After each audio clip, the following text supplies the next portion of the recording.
Okay. All right. So I think we're not live, but we're recording now. Jeff, I appreciate it. I know I was talking to you about our kids before we got on the mic. I dropped my daughter at college yesterday. You got your oldest is 16, my youngest is 16. We're like right in the thick of things. So now you're doing the driving thing. Wait till you start looking into college, and it's just it's crazy. The whole college system. We could do like a whole. I've had college people on the podcast. It is such a business and so not an education. Uh-huh. I mean, we could debate as to whether we educate our kids well through the public system, but we educate them, and then they go to college and you spend your life savings sending them to college or go into debt, whatever it is. And, and so they can have poke bowls and crepe bars. And, it's not that, with the exception like the food plan and the fitness centers and all the crazy stuff. We didn't have that when we were in college. It's ridiculous to spend $50,000 to $80,000 a year to educate your kid. It shouldn't cost. I'm sorry, maybe I'm wrong. It shouldn't cost that much money. Well, no, I'm right with you. I was reading an article the other day about how it was somebody had gone prestigious kind of law school, or I don't know if it was law school or something else, but same kind of thing. And they were coming out of that in debt of at least $250,000 and looking at, well, my first job out of here, I get $40K a year. Right. How the heck am I going to pay off $250,000 in debt at that point? Right. Never. And I don't know. I look at that and say, okay, one, you should have known better there. You should do your research. But to me, that's the same kind of thing with business too. It's like, okay, you go, and I did it early on in business. We were trying to do an IT firm and we went out and got all the SBA loans for it and didn't know exactly how to run business. But now we had all this sitting here debt. And of course they wanted us to pay it off, kind of a thing like that. It's just, you got to be smart with it. But yeah, I look at college and like you said, it's still a couple of years away, although we're already getting solicited for it, kind of a thing. And so, well, you're going to have to start looking at schools by next year, right? She's a sophomore. Oh yeah.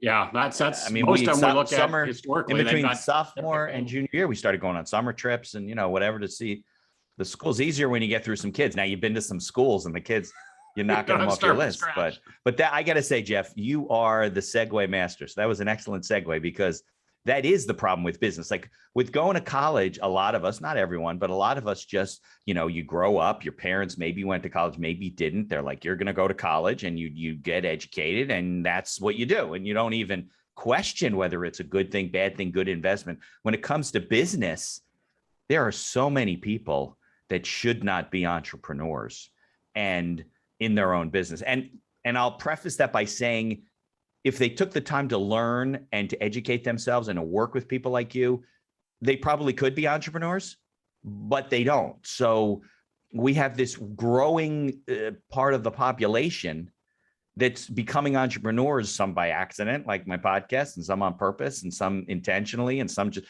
but there is no real plan. No, very few of them write a business plan. And like you say, that's what you call your banker and say, hey, well, we're thinking of renting this space and do it. Okay. And they send you an SBA application and you got this and I think some of the SBA programs require business plans, things like that, but not very comprehensive.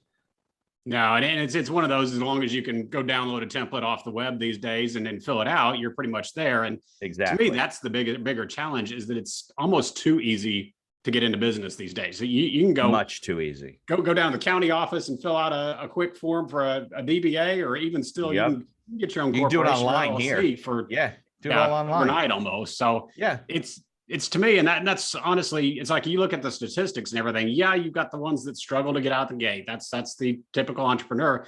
But then you see the second failure rate at 5 to 7 years, when all of a sudden we were talking about your practice beforehand. Somebody jumps in. I've got expertise in law. I've got expertise. In my case was IT at that point, accounting, finance, whatever. I'm going to go build my business.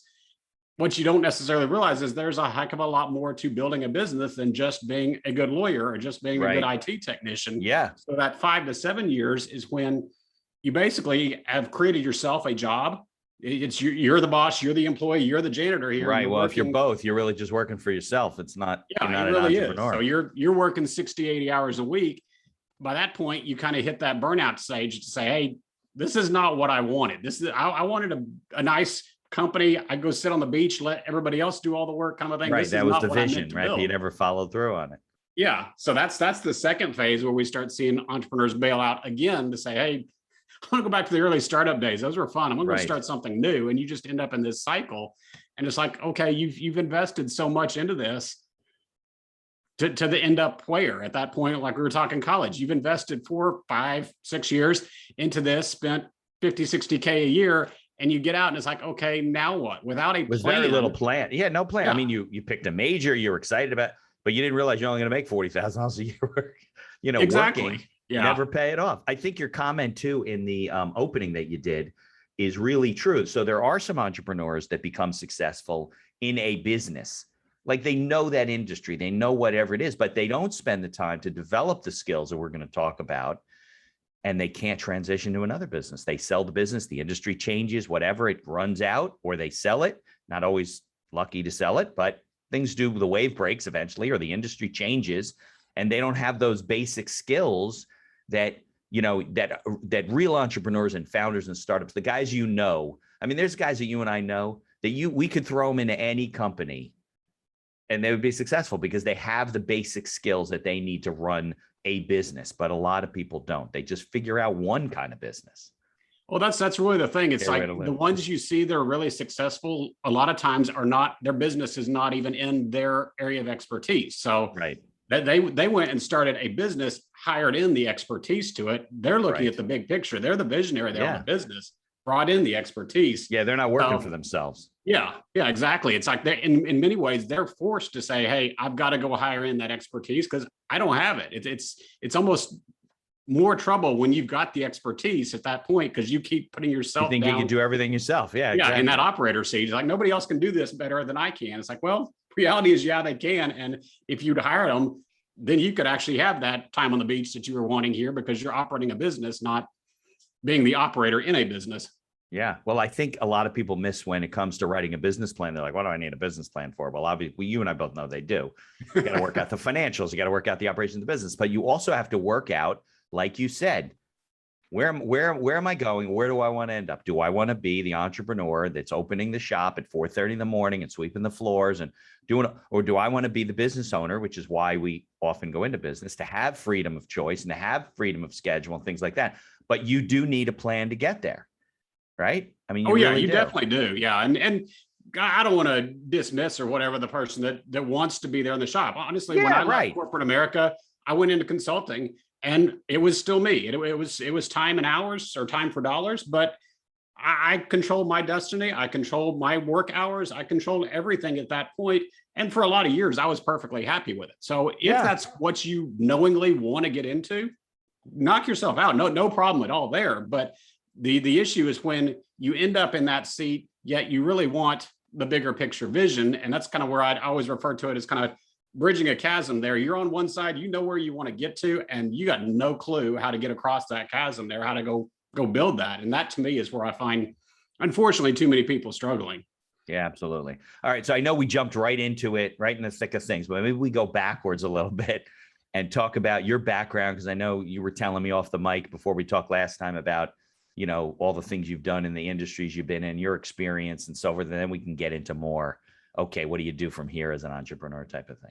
Sure. Yeah, no, I started out, I touched on it earlier. I started out in corporate America. So I went through the college, actually landed the job in my junior year. So I didn't even completely graduate. I went ahead and graduated, got the degree, but I was already employed by that point. So a little bit safer path at that point rather than getting out and surprise, now what are we going to do?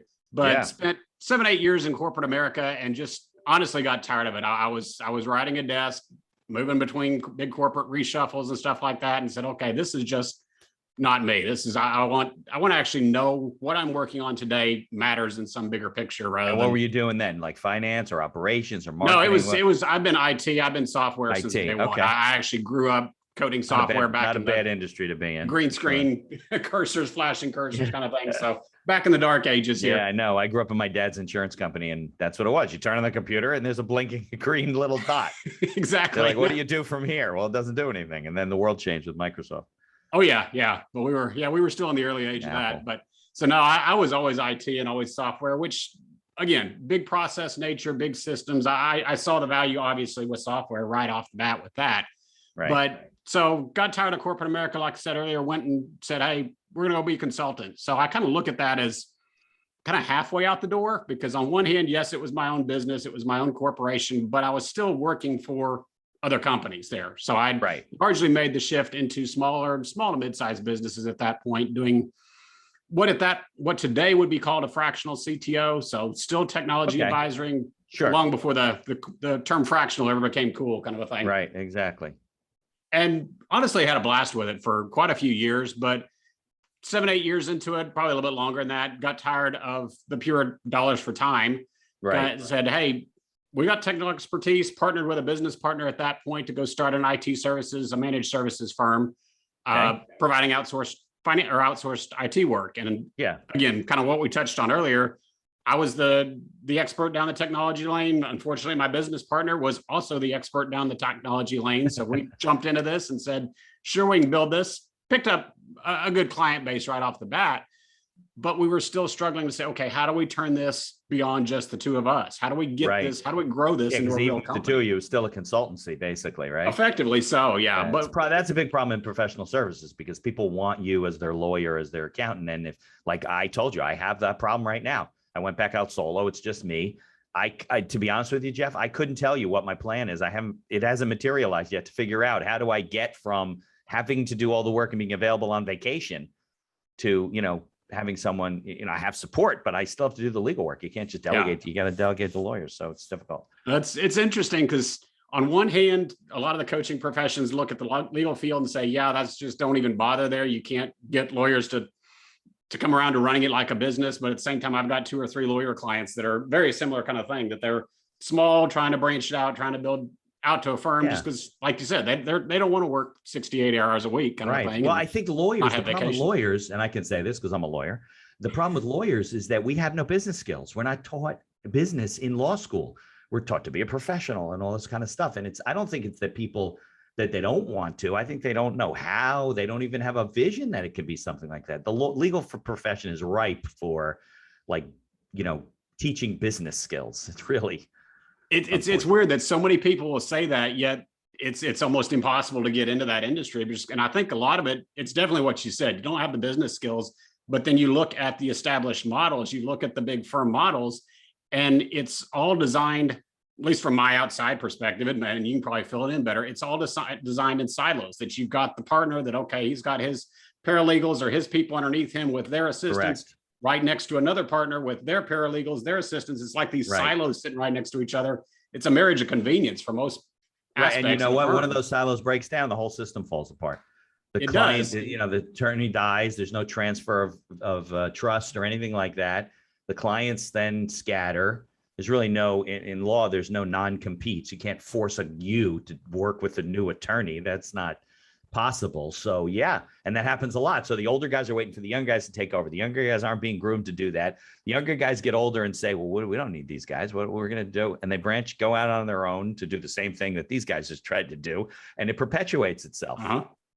And I'm not saying I have an answer for you yet. It's you got to build a model, but it's hard with professional services because you need the professional to do the work. It seems to work better in medical, maybe because of insurance. You have them. I don't know. No, actually, medical is the other one I see a lot of times struggling, just trying to get out of the mold. Usually, it's medical and legal both. And it's right. But yeah, it's professional services that you get there. But the issue, and granted, I'm not an expert in law, is even the IT side. Yeah, you've got the senior IT guys, but hopefully you're training up the people, technicians, et cetera, up underneath you to start promoting that and bringing it in. But I always joke with business leaders, like, don't fire me right off the bat, but I can and really should be able to describe your business in about 15 seconds, that there is a marketing function that you're going out, bringing in new leads. There's a sales function to convert those leads into customers. You got an operations function to deliver service or product, either one. And you got a finance function, hopefully, that's collecting money on the back end. And regardless of your industry, whether it's law or whether it's not, if that foundation, if those 4 components there are not working together, if you don't have a customer journey, a path flowing through those, if you don't have a system for moving that person all the way through there, you're going to struggle with it. So again, on the lawyer side, you've got the operations, the system right there of this is how we deliver the legal services. What about the marketing side? Are you spending a whole bunch of time out doing networking and all that kind of stuff? What about the sales side? There's no question about it. Lacking or it's very haphazard. They think they're going to networking events, they're attending bar events, they're talking to people, they're posting or sharing, liking, I don't know, whatever. They're probably very few of them are doing that. But Yeah. And the business just kind of comes in. It's like just ad hoc. I call it like ad hoc legal services. They just kind of wing it all the time. Oh yeah. You're always looking for business. Then you get busy and you stop marketing and you're doing your work. And then your work goes down and you start marketing again. It's a yo-yo. It's a roller coaster. Yeah. It's not just law. I agree with you. Oh no, it's anything and everything, but it's for whatever reason, like I said, I'm not trying to hit on lawyers, but it's that industry just seems to have a hard time realizing that, okay, you've got to run it still like a business. It's not any different than, well, accountants have generally a regular recurring business, right? So if you have a book of business, those people need accounting and legal service and tax services every year. Medical professionals have clientele. Those people need health issues every year. You don't always need legal help. Maybe you should seek legal help. Probably need it a whole lot more than you should know. Right, but you don't think you need it. So it's not a recurring revenue stream. It's a difficult model. It's a difficult recurring revenue stream to build. Yeah, I can see that. But to me, and again, I'm not saying you can't do it. Yeah. So. It's definitely a nut that can be cracked. There's no question about it. So, all right. So you and your partner in IT, and where'd you go from there? So now you're in this consultancy thinking, what do I do next? Well, we took it, what I described as kind of the throwing darts approach, throwing darts phase. Hey, we're in IT. We know we need to do some marketing. We know we need to do some sales. So let's go try this marketing company. Let's go try this marketing strategy. Let's go do an outsourced sales company. Maybe they'll work. Oh, that didn't work. Let's go try to hire in a sales guy that says he knows all about the IT stuff, even though we don't know about IT. So, hey, you go build the sales plan. You go figure this out. Just bring us the leads, kind of a thing. Right. And all that results in is a lot of spinning the tires in the sand, throwing a lot of time, a lot of money at all these things you're trying because you don't really commit to them. You spend 30 days or 60 days with that marketing strategy. It didn't generate us a bucket load of leads. So we're done with that. Let's move on to the next thing, kind of thing here. And that's where you end up when honestly, you don't have expertise in any of those areas. We're just trying and grasping at things. And we made it just shy of 4 years and burned through, like I said, burned through the SBA loan, burned through all of our extra revenue. Even though we had clients on, we were spending more in all this other stuff than we were bringing in at that point, and literally ran it into the ground at that point, just trying to figure out, okay, how do we scale this thing? How do we grow this thing? And it just didn't work.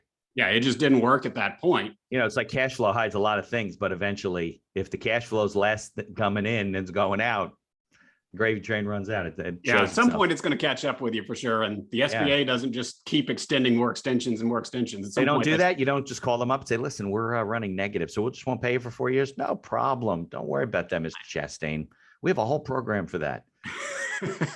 Well, I haven't found that rep. If you know that rep, then let me know. Exactly. Yeah, right. That's when they used to have debtor's prison, and we don't have. Oh yeah.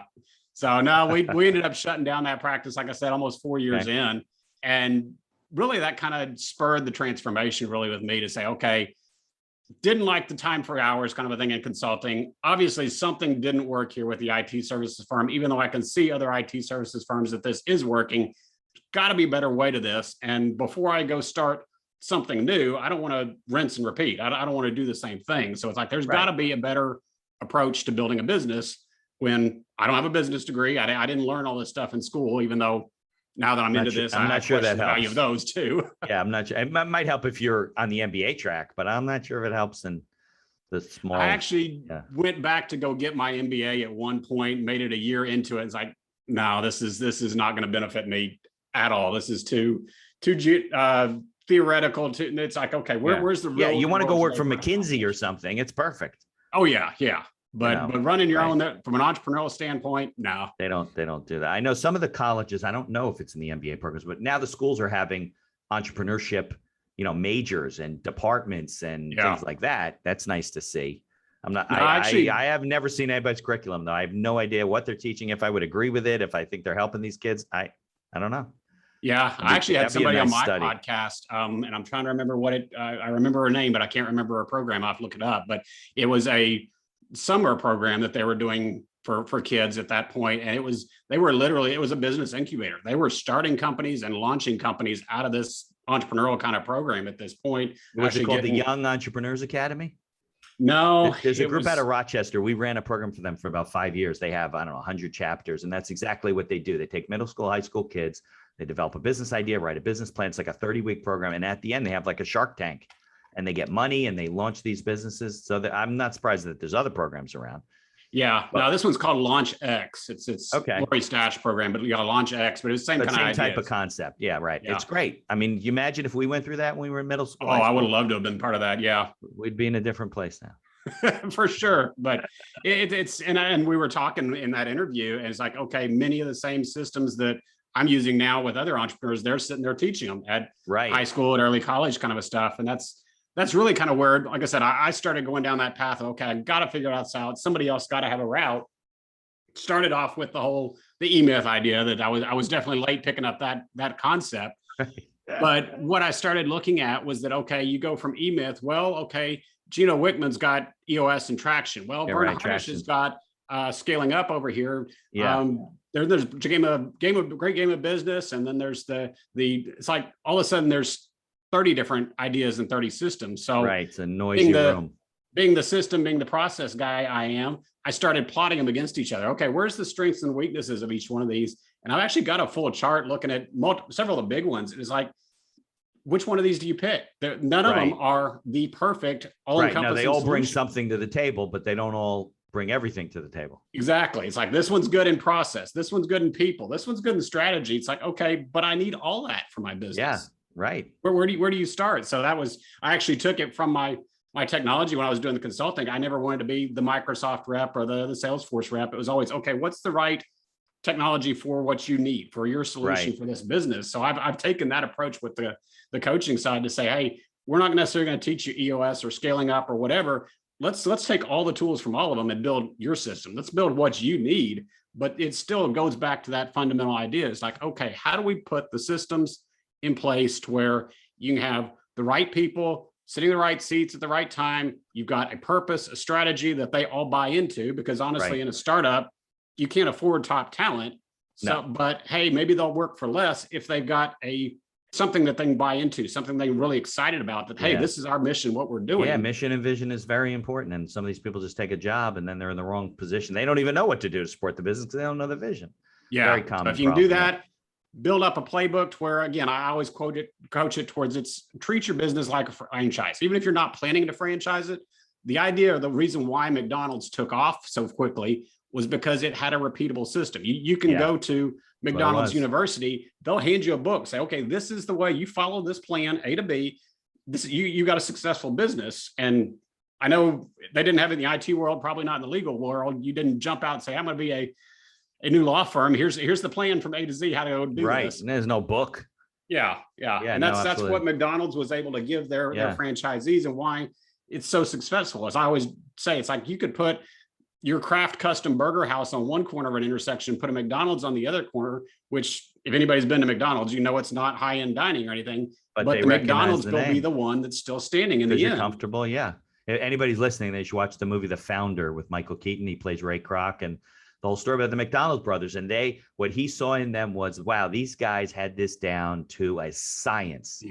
And the McDonald, the one brother, was just very good at systems. He didn't care about making a burger. I mean, he did. He cared what went on the burger, but he had a whole system of how to get the burgers. 30 seconds, you could have a burger, a drink and fries in a bag. And Kroc was like, holy, they revolutionized of course, you probably die eating it if you eat it too much, but that wasn't like that then. Wasn't like it started. It was all beef hamburgers. It was wasn't healthy food, but it was a lot healthier than it is now. But yeah, if you can systematize your business like that, and so, look, some businesses are harder to do that with than others, but if you can turn it into a science where instead you're like not a burger chef, but instead you're a guy who runs a business that has a system that provides a burger or whatever it is to a customer. Yeah, I mean, you're winning 90% of the battle. Well, it's that, and it's you're gaining that repeat and that referral business, which is key, because I can go back to that McDonald's the second or third time and get exactly the same thing, even if it's a different location or it's a different chef that day or whatever. That's where for the ones of us that like trying all the new restaurants that pop up, it's like you go in the first time and all the atmosphere is great. Everybody's excited. You get great service. You come back the second time and the service is dropped off. Yeah. You want the experience to be the same. That's what you're expecting. It's interesting. So in the movie, and if you read the book or whatever, the brothers had tried to franchise the business. They had 5 or 6 locations and they weren't able to run it like a business to control quality, and these other places were doing things and selling chicken. I don't know what they were doing. But when Kroc took it over, he was the one who changed the whole system and said, hey, listen, we're going to do consistency. And he started selling all these franchises and built something that they had tried to do and weren't able to do. So it's not just because you're a system, it does, like you said, there are 4 pillars and you got to have all the skills, but you don't have to have them yourself. Yeah. And that's really the key is it's, again, it goes back to being that expert. You gotta be a bigger picture right there if you truly want to be an owner. And that's where it's making that transition from early days, starting out on your own, of being the operator, being the one that has to do it, making that mindset shift over into owner is really, it's a challenge for sure for a lot of people, but if you want to grow the business, it's what you've got to do at that point. But I want to go back for a second. You were talking about process and systems are easier in some businesses than others. Yeah. I actually hear that quite a bit, and especially from like creative firms, design firms and stuff like that. It's like everything's different. The reality is, it doesn't mean you shouldn't do it. I'm not suggesting that. But there's aspects to it. I was just, like I said, I've got another lawyer client, was just talking to him the other day. He's like, yeah, all these different agreements kind of a thing there. It's like, okay, yes, but if you're going to go form a new LLC for a client right here, right, it's a standard set. It's a process, the same process every time. Every time. So yeah, we can write a system around that and it may even be a fairly simple system, fairly simple checklist. Okay, we've got to do these 10 things. But what that does for you is it takes the mental energy out for you. You're no longer having to think, okay, it's been a week since I did this. Did I really get all the boxes checked? Did I get them in the wrong order? It also becomes transferable to someone else much easier. Exactly. Right. Yeah. So that's what we're working with. We're working with him on saying, okay, you need to bring in a paralegal, bring in an assistant, somebody that can help you with that. You hand off the pieces the research, you hand off the pieces that go fill out these forms, bring them back to me. I'll do a quick review, sign it off and send it out. That's where he's looking at scaling, because all of a sudden he's not having to spend 3 hours, 4 hours, whatever it is on it. He's spending 30 minutes and doing somebody else that's quarter of the rate to cover some of the work. So yes, there's pieces of it that, you're still going to have to do if you're in that type of business, or like I said, in the creative agencies kind of a thing there. Hey, everything's still creative. We got to design a unique product for our customer, but there's still pieces of the business. Your administrative of onboarding a client, your a lot of things process, that get repeated. Your invoicing process. Sure. Well, there's a lot to be said for building an operations manual. A lot of companies like, well, we don't have that. Well, but that's how you make it to the next level. In order to get your people on board and to say, look, someone dies, so they move away. They're like, listen, I can't work here anymore for whatever reason. Now you bring in the next person, you got to teach them everything again. But if you have an operations manual and you've put it all down, it becomes much easier. I'm not suggesting that. I'm just saying in some businesses it's harder and you have to spend more time, like you said, pinpointing what those things are. But I agree with you. Just because it's a creative process, just because I have to, write a different contract for the people, depending on what their criteria, there are always 5, 10, 15, 20 steps that are the same every single time. That and I would venture a guess to say you're never probably starting from absolute zero with a contract.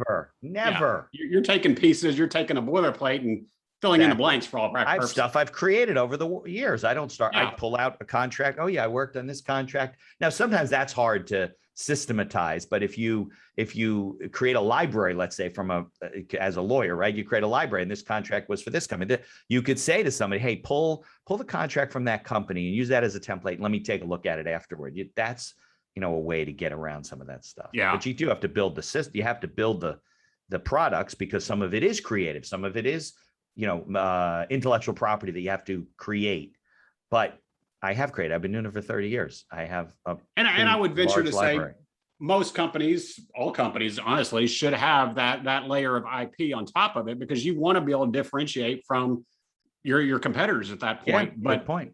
The underlying aspects, like I said early on, that marketing, that sales, that operations, that finance, that's standard across any and every business. The more you can systematize that so that you can spend your time on that custom IP right there, that what makes you different. Right. And yet I can replace, like you said, it sounds bad from a people perspective, but the reality is, on one hand, you need to be able to replace somebody. They leave, whatever, you got to be able to have somebody else step in without the company shutting down. The other side of it, honestly, I talked to people and said, hey, do you ever want to get promoted out of your job? Because if all the knowledge is in your head for this role, I can't ever promote you out of that role because I got nobody else to replace you with. Everything's right there in your head. So it's almost a self-limiting thing for your employees anyways, because you can't bring them up. You can't Right. You're not helping them, and they're not, I think a really good exercise, if you have an employee who started with you and then the business is very dependent on that person, they're doing all kinds of stuff, send them on a vacation for 2 weeks, give them a month to prepare everybody and say, listen, she is out of the box.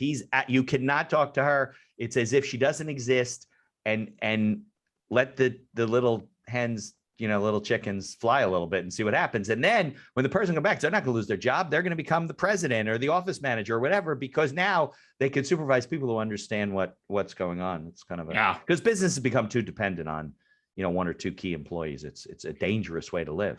Which, granted, again, early stages, you almost have to. You can't afford to hire 10 people. Right. But of course. The faster you can do that, and to me, that's one of the great benefits today of the whole fractional model, the outsourcing model, et cetera, is I can bring in a fractional CFO here. Right. I don't need a payroll, put them on staff, give them benefits. Right. Kind of a thing like that. I don't have to pay the top dollar for a full CFO. I can bring them in for 5 days or 5 days a month, kind of a thing. Right. Get the small amount of work I need done, get that expertise done, and probably get better expertise, right? Because this person you definitely get better than what you hire them full time, right? Exactly. Yeah, so I think there's a lot more options to that these days, from what I've worked with others. Sure, fractional CFOs, there are fractional COOs, there's fractional CMOs. Yeah, they're all out there doing consultancies, because I think they recognize too that they couldn't get a job making enough money for what they think they bring value to the business, and they can help a lot of people. So the people that are comfortable with that model, they go out, they'd rather work with small business owners who couldn't afford you full time and help to build the business. But the funny thing is, it's going to be a long time before everyone's doing that. So there's no shortage of people that need fractional services. Oh yeah. I kind of hold myself out that way as a general counsel for businesses. It's a fractional model. I don't, I'm not going to work for one company unless they're paying me a crap load of money, but it doesn't make any financial sense to them to work for them full time. It just, and I don't want to work for a large corporation. I don't want to do that. I want to be an entrepreneur. So I work for family-owned businesses with partners, startups, founders, entrepreneurs, all that type of stuff, where they can pay me on a monthly basis or whatever regular basis, a fraction of all the other people paying me a fraction. Then I'm making money and they're getting 30 years of expertise. It's a good model. Oh yeah. Yeah. No, it's to me, that's the model you can actually build a company on, because you don't necessarily have to go out and hire. You want some expertise in-house, but still you don't have to. You can leverage that to get up to that next level right now for low money right there, that you can get, like you said, true expertise there, that I'm not having to hire the junior legal kind of a guy there. Like you said, I can hire somebody that's 30 years expertise, that knows this stuff, has seen things from other companies here, for the amount of money I need. But it's really, and I look at that to say that, okay, how do you start as that entrepreneur figuring out, okay, where do I start branching off? And to me, that's one of the biggest struggles I always hear anytime we've been bringing guests on our podcast as well, talking about it. That's the hardest thing for them to say, okay, start delegating, start handing things off and knowing which one. And I've had people ask before, it's like, okay, where do I start? Do I always start with the finance side, or always start with a salesperson? It's like, it really depends on you at that point. There's no right answer. I always look at it, anybody in that case, and say, okay, make a list over a week, 2 weeks time of what you're actually spending your time on, and then kind of go through and rank that and figure out, okay, what's at the bottom of the list? What do you honestly not like doing and you're not good at anyways? And those are the things we need to start getting off. So maybe you are the people person that likes going out and networking and doing that kind of stuff. Great. We'll keep that for right now. The fact that you're not keeping your books up to date and not doing collections, that's a problem. We're going to need to find somebody that can do that side for you, because I know you hate doing that. Let's go find somebody there, versus it may be the exact opposite. Maybe you're the introvert. You want to be handling the numbers, making sure you keep control over that. Great. Let's go get a marketing person. Let's go get somebody that can do the social media, that can do the outreach, whatever, and help you. So it's not ever a cut and dried formula, but to me, it's always starts with looking at, okay, where are you spending your time? And because you got the expertise, we got to make sure your time is spent in the most valuable areas, and updating the website, updating the books, doing whatever else kind of stuff that you spend your time doing when you're a lawyer, when you're an accountant, whatever else, probably not the best use of your time right there. Yeah, absolutely. Well, that was one of the problems with when I had partners, is that I found myself doing things that I didn't feel I should be the one to do. I want to go out there and develop business and do the work. And I didn't want to be doing the books and the this and that.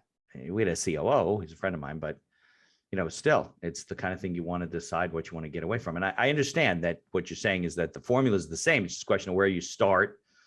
And, some areas are weaker than others. That's always right, the secret, figuring out where's the weak link in the business model. I was been asked, this business template, like for a business plan, for example, some of these templates are 8, 10, 12 sections, something, and they have subsections, this and that. I always look at it as like, one day I was like, well, how can you boil it down to like 4 basic areas? So at least they get started with something and it can grow from there, right? So I always felt there was the product or service and what it was and what it did and where it was going. And are you developing it? Is it going to be one product, multiple things, whatever?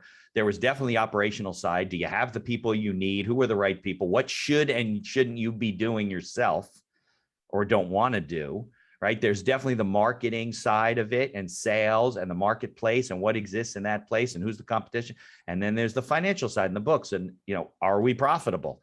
Just because we sell it for $1, do we make any money and all that type of stuff? If people can concentrate on those 4 areas, which kind of lines up with what you're saying, and maybe those even develop into an employee handbook and an operations guide, a financial, book, a marketing and sales guide or whatever over time, they have a track to run on. And I think that's what they get from you is a, like you said, you boiled it down to a kind of a directional program where it says, okay, we don't want to overwhelm you. Let's just start with the basics, the 4 major areas. Yeah. It always seems to end up with 4. I will never say that it's something that you can go take to a bank or to an investor or something with, but I always work with entrepreneurs. Mine's literally 2 pages, front and back kind of a thing. This is your overall strategic plan, starting with, like you said, core values, your vision. What are we going to be as a company? You don't want to just be another IT services firm. What's going to differentiate us? And we get down into specifics of, okay, what are the 3 specific differentiators that your entire team knows these 3 things, they're using that in their conversations, et cetera. So marketing stuff like that to really be able to brand yourself, differentiate yourself. And then we start getting into some of those things like you were talking about of saying, okay, our bigger picture. So we start out with a 10 to 15 year goal. That long-term pinnacle is what I refer to it. But I always go back to, we were talking computers and IT earlier. It's the Microsoft goal that they were saying, hey, late 80s, early 90s, whatever, we're going to go put a desktop or a computer on every desk in every home in America. Right. That point made no sense. And of course, today we're sitting here looking at 2 and 3 on our desk. But that, to me, that's that big goal that you get people excited about. So what's our long-term? We're not even sure if we can get here. This is a nice idea, goal, but then you start bringing that back from the strategy standpoint to say, okay, now what do we set a milestone at 3 to 5 years to say, okay, if we can hit this milestone, we'll be well on our way to getting there. Then back it back again and say, okay, more concrete now. What's our yearly goals, yearly objectives to be able to reach that? And even bring it down to quarterly to say, okay, exactly what projects are we working on to make that? Because you want to get back to the point of saying, okay, John Doe sitting over here in manufacturing, whatever, he knows exactly this project I'm working on today fits into our quarterly plan or fits into our yearly plan. I know what I'm doing matters. I'm contributing to that big vision. So they're all bought into it there. So it's just getting that clear. But yeah, it's exactly. I break it down, like I said, literally 2 pages there of who you are, where are you going, how are you going to get there, and have that whole strategy plan there. And then I'll also, the other side to it is I'll sit there and say, okay, on a quarterly basis, usually down here at the lower levels of it, this needs to get shared with the entire company. This is part of, it's completely transparent to them. So they, again, know where we're going, how we're going to get there.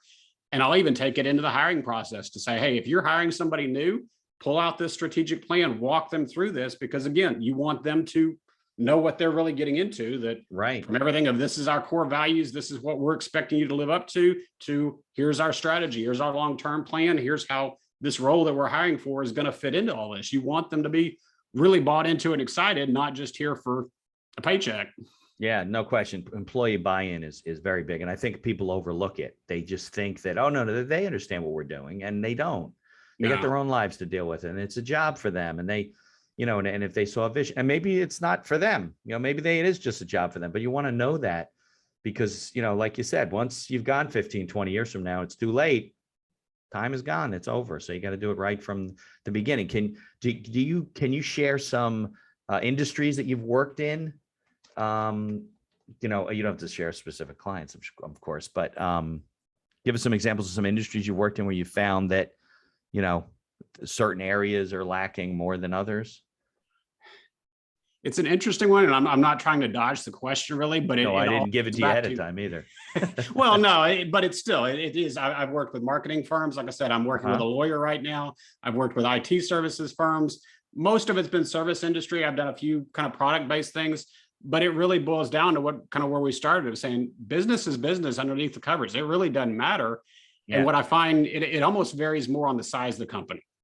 Okay. You got the smaller 5, 10 kind of person company, the early stage company where maybe you've only got the owner, the CEO at that point that's still trying to ride herd on all the cats.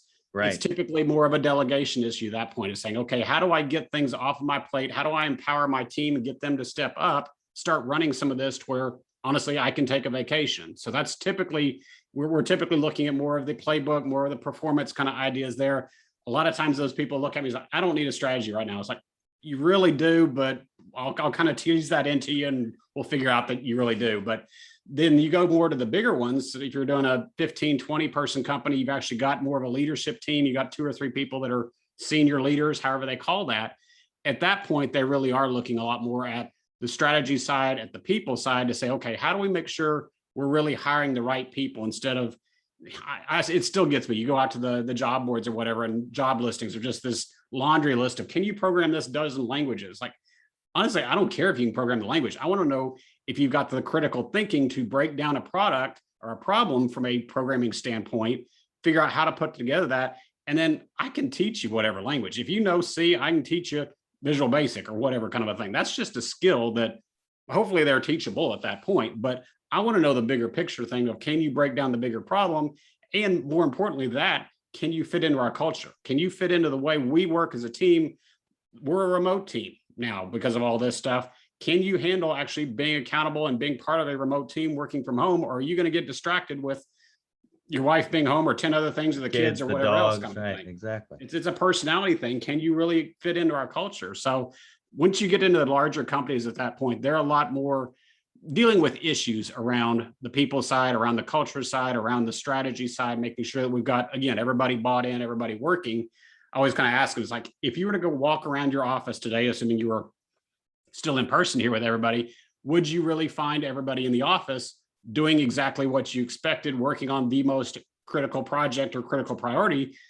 And the reality is no, most of the time. They don't necessarily understand, hey, I've got 5 projects in front of me. I don't necessarily know where they fit into things. I'm going to take the one I like. It's like, well, no, the one over here is probably the one that we need for this quarter's roadmap, but because you don't understand the roadmap, right, you're not working on the right thing at that point. Yeah, So that's definitely, they tend to be a lot more people and strategy, people and purpose kind of focused, whereas the small ones, they need it as much as the big ones, but they tend to be more focused on the playbook, saying, okay, how do I offload some of this? How do I delegate some of this stuff? And the performance side to say, okay, once I delegate it, how do I know it's actually getting done? And I'm not having to go back in and micromanage. right.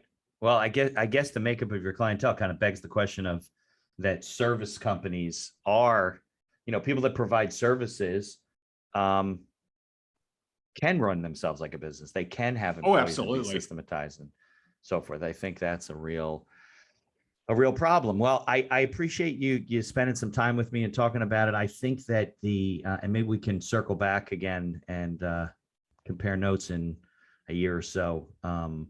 I think we're at a unique time, right? In business, with what's happened in the last year and a half with the pandemic.